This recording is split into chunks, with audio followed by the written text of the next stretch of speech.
Hey y'all, what is up? It's your girl. Welcome back to my channel. I'm here with my LaFufu, and I wanted to talk about what people don't talk about when it comes to vision boarding. So I am working on my bed right now. It's a little bit of a mess, but I'm putting together my vision board on my laptop. My internet went out, so I thought that I would put a video for you. So I'm sure that if you found me, you've tried scripting, you've tried SATs, you've tried vision boarding. And I think vision boarding is a very, very excellent tool because I think back when I used to vision board, I would never affirm continuously that I had those things. I wouldn't work on my subconscious beliefs that things would happen. I just put images of everything that I wanted onto a PowerPoint slide, and then I would make that my phone wallpaper. So anytime I'd unlock my phone, I would see my vision board, and everything on my vision board would come true. But I noticed that sometimes they would not last. Like, for example, I manifested the relationship of my dreams at one point. I manifested moving to another city that I really loved at one point. I could probably pull up my old vision boards, but my Wi-Fi is out. But I would go through and show you that I manifested everything. But my problem was things didn't stay in my life. The reason why was because I had a lot of limiting beliefs when it came to things that I was trying to manifest. So for example, with relationships in particular, I would tell myself that like I could get whoever I wanted. But I would also tell myself that anyone that comes into your life will leave in 3 months because people always leave me. That was like what I would keep telling myself. And that is exactly what I manifested. Like, I cannot tell you how many men, first of all, they're all Pisces. They were all Pisces men. And I would always tell myself, oh my God, like, Pisces men have always hurt me. They have no backbone. They're so pathetic. They love me so hard, and then they don't commit. Like, they don't stick around. Like, something always has to come up. They always end up inheriting some life circumstance which makes them too busy to be my boyfriend. So they just say, you deserve someone that can give you the time that you deserve, and then they dip, right? So I would keep telling myself this over and over again, and for pretty much all of college, that was all I was manifesting, like Pisces after Pisces telling me the exact same thing, and it was the exact same storyline over and over again. And so I would put like a picture representing the relationship of my dreams, and then some guy would come around, and it would be essentially me manifesting him away. As easy as he came in, he went out. So what people don't tell you about vision boarding is that you can totally put the images in your vision board and they will come into your life, because your brain, I don't think your subconscious for a fact does not know the difference between reality and what it's thinking. So if you constantly show your subconscious that, for example, let's say that you really wanted a Louis Vuitton wallet, and you put the Louis Vuitton wallet, like a picture of it, in your vision board, and you kept looking at it, essentially you're impressing onto your subconscious that you have this Louis Vuitton wallet or handbag or whatever it is in your reality. And your subconscious doesn't know whether it's like a physical thing in your hands or not, or if it's in your vision board. So your subconscious registers that you have it, and once your subconscious has that programming, it'll alter reality, and reality mimics whatever's in your subconscious. And so in reality, you will get the wallet that you wanted. Now, I could totally manifest this, right? Like, get it into my hands, and then for whatever reason, let's say that I had a belief that good things never last, right? Then inevitably I would lose my wallet. So your thoughts and beliefs are all assumptions about your life, okay? You could tell me that you had the worst childhood ever for like a fact, right? And I would tell you, okay, I hear you. I had a bad childhood too, but I know for a fact that I'm only able to remember maybe 1 to 5% of anything that's ever happened to me. And back then I was a very negative person. So I'd only be remembering the negative stuff of what happened in my life, because it would constantly reinforce my behaviors, it would reinforce my patterns, it would reinforce the type of people I'd go for, the type of friends I'd have, the type of habits I had, the type of music I listened to, all of that, right? So when it comes to your past, none of it is real. It's all an imagination. It's all just memory, and you can choose to remember it differently. So this is where being grateful comes into effect, because once you have gratitude for a situation, I've noticed that over time, if you persist in gratitude for a memory, your negativity and your heaviness towards that memory will automatically be released. The only reason why you're holding on to that negativity is because you find some reason to hold on to that resentment. You find that your ego, your identity is attached to you hating on something. So let's say, like a very simple example, a dog bit you when you were a kid, right? So you have this belief that like dogs are scary, dogs are bad, you're going to get hurt if you're around dogs again. Unfortunately, one dog biting you does not make up for like the millions of dogs that are out there. I have a dog, he's a sweetheart, you know?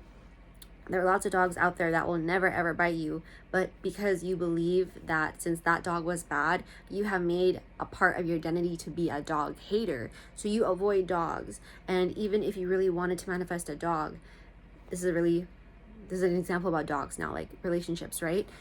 There's a party that would always be holding on to the fact that like a dog bit you in the past, so you would never be fully open to a dog now. So you can manifest a dog into your life, but would you be able to feel completely safe, able to be open and vulnerable and comfortable just sitting down next to a dog and chilling and hanging out with it all day? Like, that's something for you to think about when it comes to how you want to remember your past memories. If you hold on to resentment, if you hold on to negative beliefs, you're going to keep repeating that in your reality.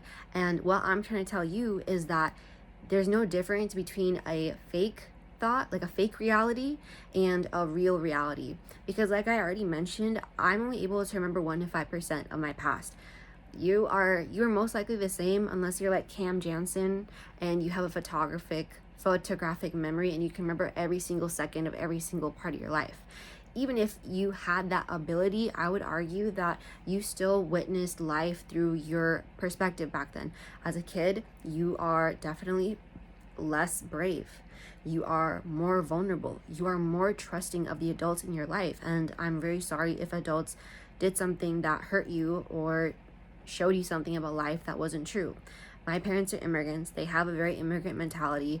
I would not be able to have the success that I have now if I continued to parrot whatever my parents taught me growing up about success, about relationships, about money, about what it means to be a woman, about what I'm allowed to do as a woman. So the same way like parents have instilled beliefs in us, you have instilled beliefs in yourself, and you have been repeating them nonstop, thinking that there's no other way to think, thinking that this is the way life is, thinking that because that has happened to me in the past, I have to keep repeating these thoughts now. And that is why your reality doesn't include the things that you wish you had in your reality. So, yeah, to backtrack, you can totally choose to think new thoughts about your past. I don't care if you were Oliver Twist and you were an orphan. I didn't read the book, but you know, let's just say that you did have a very, very horrible childhood. You were abused, you were neglected. There were drug addicts in your life, pedophiles, traffickers, people that stole your lunch money, people that shoved your head down the toilet. It doesn't matter what had happened. You can always, you can do two things. One is sit with your memories, process them healthily, choose to frame it in a different way and move on. Or two, gaslight yourself into thinking that it didn't happen at all. You can just say umbrella statements like, I had the perfect childhood. I was a very well-adjusted kid. I have no shame about the things I've been through. I love myself fully and completely for who I am today. I'm grateful for all the experiences that I went through. I'm so thankful for my parents for always protecting me, always loving me, and always showing me unconditional love. I had the best childhood friends growing up. I had the best childhood games growing up. I had the best clothes growing up. I had all the toys I wanted growing up. I had all the free time I wanted growing up. I had no pressure on me whatsoever to be anything but a kid growing up. You can tell yourself these lies over and over and over again until it starts feeling true in your body. I know this is true because you have done it with every single negative belief about yourself, about every single false belief about the world, about love, about relationships, about money. Every single thought you have, whether it be positive or negative, In reality, it's all neutral, but you have chosen to engage with them and repeat them over and over and over and over again. And that is why you are who you are today, now. Now that you're a conscious creator, now that you're on my platform, now that you're watching my videos, now that you're being coached by me, it's up to you to take accountability, to choose new thoughts that help you get to where you want to be. If you want to be a sad loser that constantly is dejected about life and sitting and wallowing in your pain, and you are not going to ever change your behavior and your thought patterns, guess what? You are going to continue to do that. I'm in my mid-20s right now. I'm very young.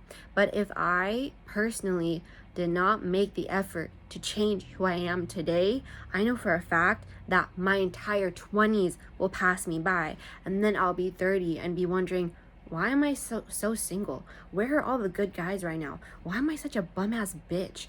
Where did all the good times go? Where did my body go? If I do not take accountability today, if you do not take accountability for today, who you are right now, for the direction that you're heading in, your entire decade will pass by. I don't know how old you are, but your life will pass you by. And then you're going to be one of the people wondering, where did the time go? Why are my friends the way they are? Why didn't I work harder in life? Why did you're going to feel like opportunities passed you up. You are going to be bitter. You're going to be resentful. You're going to be wondering why, affirming never worked for me. Manifesting never worked for me. The spiritual community failed me. When in reality, it was all up to you and your thoughts. It's all psychology at the end of the day. I do believe that everything is like mindset first, confidence first, like truly putting the effort first for you because you love you for you and you believe in your potential, even if you don't see it yet, even if you don't believe in it yet, and then reality will follow. Why? Because reality will always match your internal state. It doesn't matter what path you take, whether you want to be a successful entrepreneur, whether you want to be the best businesswoman at your company, whether you want to be the best parent your kid has ever had, whether you want to be a multimillionaire, whether you want to be the best gardener ever. It doesn't matter. Whatever steps you take to get there, you are going to be working on the internal self. You're going to get to a place where you're blissful, where you're peaceful, where you're happy, where you're exuberant, where you're living your best life. You're just so fulfilled. And whatever is in here, how you feel, is going to be mimicked by reality. So you're just going to effortlessly flow through life because you're going to feel that your body, like your corpus, your human self, blends seamlessly with this new beautiful reality where everything is happening synchronistically. I don't have to lift a finger for anything. My wallet got stolen, okay? And my mom comes into my room today. This was like, I still have the packaging. It was never opened. And she gives me this. Okay? The wallet that I was stolen looked exactly like this. It's just, instead of this peanut butter color, it was black. Okay? And I literally decided to get this because my wallet was stolen. But the whole time I was visualizing my wallet coming back into my hands, feeling like I had my wallet, imagining, like I'm sitting here on my bed, right? Sorry for the mess. I'm sitting here on my bed. I envisioned that my wallet is hanging on its little, like, I have a little wallet keychain holder thing in my closet, and I'd, like, for months I'd always just envisioned my wallet there.